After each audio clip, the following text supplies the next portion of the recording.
How's it going, Jack's Hackers, and welcome back to another video for you guys. Today I am going to be doing my review for Outer Range Season 2.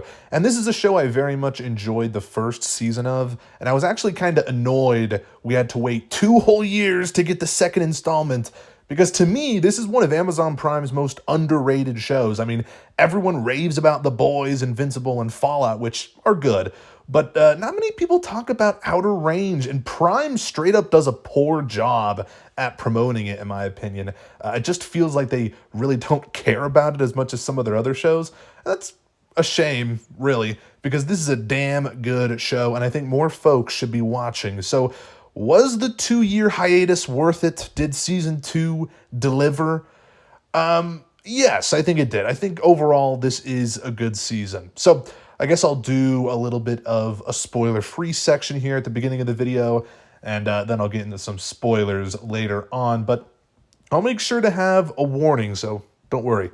Anyways, Outer Range Season 2 continues telling the story in some very interesting ways, while also introducing many new elements into the mix, and I think a lot of this season really works. It does answer some of the immediate questions we had after the events of the Season 1 finale, so that's something, but definitely not all of the questions are answered. Like, there's a lot of things set up in Season 1 that aren't necessarily paid off in Season 2. We still have a little bit of a mystery going on, but you want to keep the mystery going on for as long as you can. However, I just hope this show doesn't end up like Lost, where things start getting overly confusing and drawn out to the point where a lot of the questions by the end aren't really answered. And I really have no idea how long they want the show to go on for. I mean, I think maybe like a 5-season run makes sense, but who even knows? Maybe 4, something like that. I don't know. Definitely, they're not going to be able to wrap up everything in Season 3. At least I don't think so. I think it'd be way rushed. So at least 4 or 5 seasons, I think this show should get. I will say there are certain moments this season that could eventually lead to some confusion, but as of now, I do have faith in the show to eventually explain everything. And, you know, the show so far has definitely been a slow burn, so I think it will continue to be like that. And, you know, the performances here are all solid. Josh Brolin is fantastic as always, and he was great in Season 1, continues to be great here. However, I think Imogen Poots is the standout this season. She's, again, also great last season, but she's just so fantastic at portraying Autumn, and Autumn's such an interesting character because she's got a lot of mystery surrounding her, and she's kind of batshit crazy at certain moments, straight up. And I've been a fan of Imogen Poots for quite some time, but, you know, this might be some of the best acting in her entire career, honestly. It's really good. One negative I have for the season, I will say, is the fact that some characters feel a little sidelined and don't get quite enough screen time. Rhett Abbott is a good example of this. Now he's more of a secondary character in the show, but his role this season isn't that important, which I felt they could have included him in some more scenes. Also, I guess the season is an episode shorter than Season 1, so that might have had something to do with it, but I don't know, it just felt like Rhett and maybe even Perry didn't get quite enough screen time. Now, I really did like what they did with Perry in this season, and I found his storyline to be incredibly interesting. Again, I'll talk about more of that later in the spoiler area. However, I still believe we could have seen more of him. Now, another character we could have totally seen more of was Billy Tillerson. We didn't get nearly enough of him in this season. He didn't get nearly enough attention, and I was a little sad we didn't get to see more of him. But, you know, overall, Outer Range Season 2 was very fun to watch. Really hope we get Season 3 soon, because I can't wait another 2 years. Season 3 in 2025, please. Please.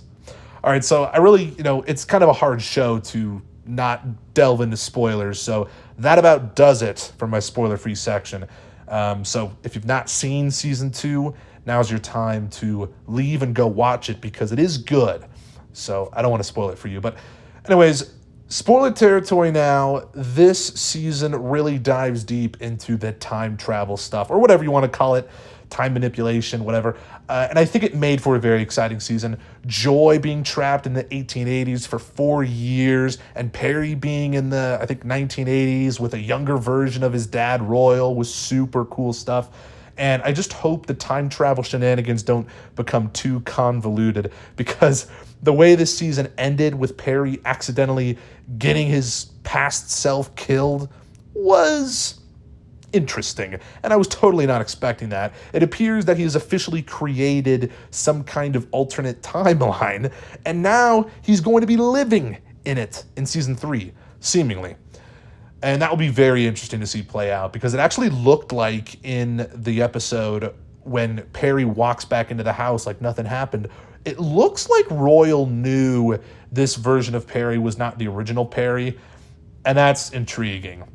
Now, in terms of Joy, I think she continues to be one of the strongest characters in the entire show. I really love her character, and the journey she goes on in this season was really entertaining, really interesting. I love the episode that took place, I think it was episode 4, literally called, I think, An Ode to Joy, a little bit of play on words. And that episode took place almost completely in the 1880s. It was like a real Western, obviously, because that's when, cowboy times were going on. And where she actually is almost killed by, young Royal's father, but then Royal saves her by killing his own dad. And this is different from what we were initially told, right?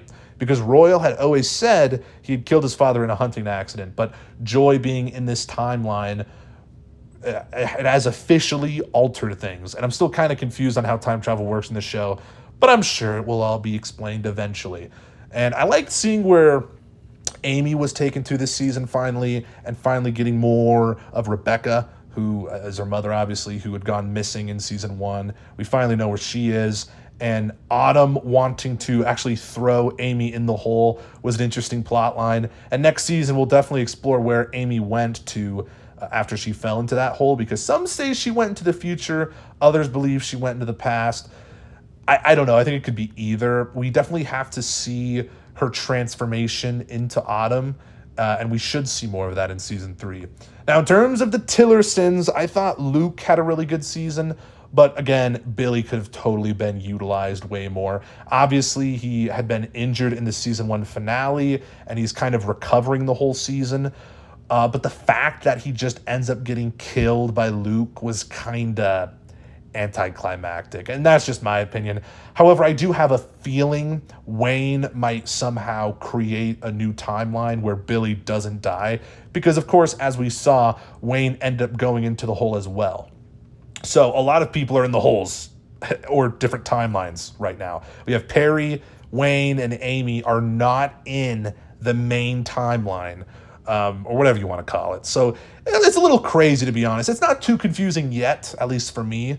I just hope, it doesn't end up getting super confusing. Of course, we don't have all the answers yet. We didn't see more of that kind of, I guess, flash forward where Royal fell into the hole and saw the mining company kind of tearing apart his land and mining for the element, the time travel element, the black stuff, whatever it's called. And we didn't get more information on that whatsoever this season. We did get more of the geologist character, but again, we didn't really, and also we know Royal ends up dying in a certain timeline, because that's what Cecilia had told Royal back in season 1. So, it's just when is that going to happen, and when are we going to get more information on that scene from season 1, and the cult that Autumn eventually creates? And there's a lot of questions that still need to be answered, but of course, we will see more of that. It's almost guaranteed going to be getting a season 3, so I'm not too worried. But yeah, I can't wait to see what they do with that season. I'll definitely be watching. But what were your thoughts on season 2? Did it live up to your expectations? I'm definitely curious to see what you guys have to say, and feel free to leave any theories, speculation you have down in the comments below. Also curious to see what you guys have to say about that. But yeah, if you like this video, make sure to give it a thumbs up, subscribe if you're new, and I'll see you guys in the next one. Peace.